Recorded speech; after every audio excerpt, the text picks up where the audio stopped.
പുതിയ എപ്പിസോഡിലേക്ക് സ്വാഗതം. അപ്പോൾ നമ്മൾ ഇന്നുണ്ടാക്കാൻ പോകുന്നത് ഒരു അരിപ്പായസമാണ്.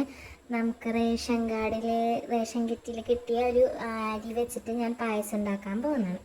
അതിന് നമുക്ക് ആദ്യം വേണ്ടത് 3 തരത്തിൽ പാലെടുത്തിട്ടുണ്ട്. 1-ാം പാല്, 2-ാം പാല്, 3-ാം പാല്. നമ്മൾ സാധാരണ പായസമൊക്കെ ഉണ്ടാക്കുമ്പോൾ 2 തരം പാലാണ് എടുക്കുന്നത്, 1-ാം പാലും 2-ാം പാലും. ഇവിടെ ഞാൻ 3 പാലെടുത്തിട്ടുണ്ട്, 1-ാം പാല്, 2-ാം പാല്. ഇനി 3-ാം പാൽ ഉപയോഗിച്ച് നമ്മുടെ ആ അരി, ഉണക്കലരി വേവിച്ചെടുക്കണം. ഞാൻ കുക്കറിലാണ് വേവിച്ചത്. നല്ല വേവുള്ളത് കൊണ്ട് ഗ്യാസിലിട്ട് വേവിച്ചിട്ടുണ്ടെങ്കിൽ ഗ്യാസ് പെട്ടെന്ന് തീർന്നു പോകും. അതുകൊണ്ട് ഞാൻ കുക്കറിൽ 2 വിസിലടിച്ച് ഉണക്കലരി വേവിച്ചെടുത്തിട്ടുണ്ട്.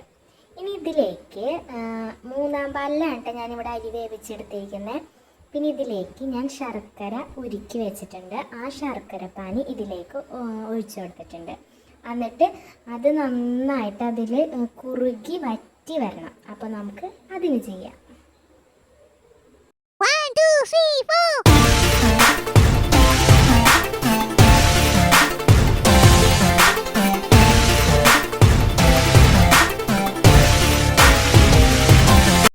ഞാനിപ്പോൾ ആദ്യമായിട്ടാണ് ഈ പായസം ഉണ്ടാക്കുന്നത്. അപ്പോൾ ചെറിയ കുറ്റങ്ങളൊക്കെ ഉണ്ടാവും. അപ്പോൾ എല്ലാവരും ഒന്ന് ക്ഷമിക്കുക.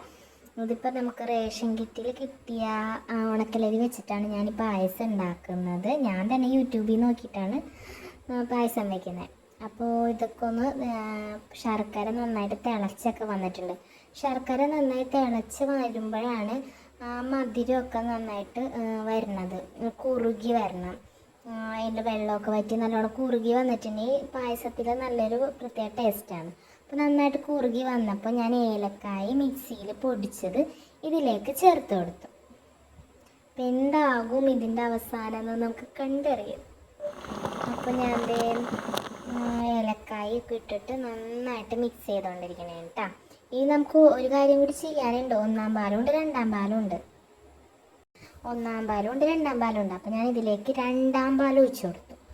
1-ാം പാൽ അവിടെ ഇരിക്കട്ടെ. നമുക്ക് 2-ാം പാൽ ഒഴിച്ചെടുത്ത് എന്നിട്ട് 2-ാം പാലൊന്ന് വറ്റി വരണവരെ നമുക്കൊന്ന് വറ്റിച്ചെടുക്കാം. അപ്പോൾ ഈ അരിപ്പായസത്തിന് ഒരു പ്രത്യേകത ഉണ്ടെന്ന് ഞാൻ കേട്ടിട്ടുണ്ട്. ഇരിക്കും തോറും കുറുകും. അതുകൊണ്ട് കുറച്ച് ലൂസായിട്ടാണ് നമ്മൾ ഉണ്ടാക്കി വെക്കേണ്ടത്, അല്ലെങ്കിൽ കുറുകി പോവാനായിട്ട് സാധ്യത ഉണ്ട്. അപ്പോൾ ഞാൻ നന്നായിട്ട് കുറുക്കണില്ല, എന്നാലും കുറച്ച് കുറുകാൻ വേണ്ടിയിട്ട്, തേങ്ങാപ്പാലൊന്ന് കുറുകാൻ വേണ്ടിയിട്ട് നമുക്ക് വെയിറ്റ് ചെയ്യാം.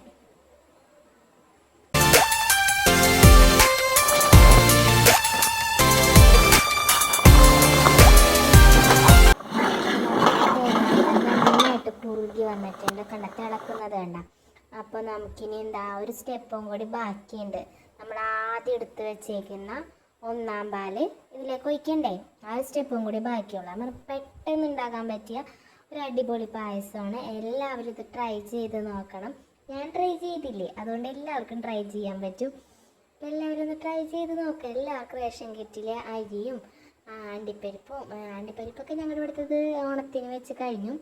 അപ്പോൾ എല്ലാവർക്കും കിട്ടിയിട്ടുണ്ടാവില്ലേ. അപ്പോൾ എല്ലാവരും അതൊക്കെ എടുത്ത് ഒന്ന് ട്രൈ ചെയ്ത് നോക്കാം. അപ്പോൾ വൈകുന്നേരത്തിനൊക്കെ നിങ്ങൾക്ക് കുടിക്കാൻ പറ്റും. അപ്പോൾ ഞാൻ ഇതിൽ 1-ാം പാൽ ഒഴിച്ചു. 1-ാം പാൽ ഒഴിച്ചിട്ട് അധികം തിളക്കേണ്ട ആവശ്യമില്ല. അപ്പം തന്നെ നമുക്കത് ഓഫ് ചെയ്ത് വെക്കാവുന്നതാണ്. അപ്പോൾ ഞാൻ അപ്പം തന്നെ അത് ഓഫ് ചെയ്തിട്ടുണ്ട്. തീ ഓഫ് ചെയ്തിട്ടുണ്ട്. ഞാൻ കാണിച്ചിട്ടില്ല, കാരണം 1-ാം പാൽ ഒഴിച്ചിട്ട് അധികം നേരം തിളപ്പിക്കേണ്ട ആവശ്യമില്ല. അപ്പോൾ ഞാൻ സ്റ്റവ് ഓഫ് ചെയ്തിട്ടുണ്ട്. അപ്പോൾ ഞാനിത് ഇപ്പോൾ എല്ലാവർക്കും വെള്ളം ഉണ്ടെന്ന്, വെള്ളം വേണം അല്ലെങ്കിൽ അരി കുറുകിപ്പോവും. അപ്പം ഞാൻ നെയ്യിലൊന്നും വാട്ടിയില്ല. ഞാൻ നേരത്തെ തന്നെ തേങ്ങാക്കൊത്ത് ഇട്ട് കൊടുക്കുകയാണ് ചെയ്തത്. നിങ്ങൾക്കൊക്കെ വേണമെങ്കിൽ നെയ്യിൽ അണ്ടിപ്പരിപ്പൊക്കെ വറുത്ത് ഇടാവുന്നതാണ്. ഞാനിപ്പോൾ അങ്ങനെയൊന്നും ചെയ്തില്ല. ഇത് വെറുതെ ഞങ്ങൾക്ക് വൈകുന്നേരം കുടിക്കാൻ വേണ്ടിയിട്ട് ഉണ്ടാക്കിയതാണ്. അപ്പോൾ നിങ്ങൾക്ക് വേണമെങ്കിൽ നെയ്യിൽ വാട്ടി ഇടാവുന്നതാണ്. അപ്പോൾ ഞാൻ വെറുതെ ഒന്ന് കടിക്കാൻ വേണ്ടിയിട്ട് ഞാൻ തേങ്ങാക്കൊത്ത് ഞാനിതിൽ ചേർത്തേക്കുന്നത്. അപ്പം നമ്മുടെ അരിപ്പായസം തയ്യാറായിട്ടുണ്ട്. എല്ലാവരും ഒന്ന് ട്രൈ ചെയ്ത് നോക്കാം.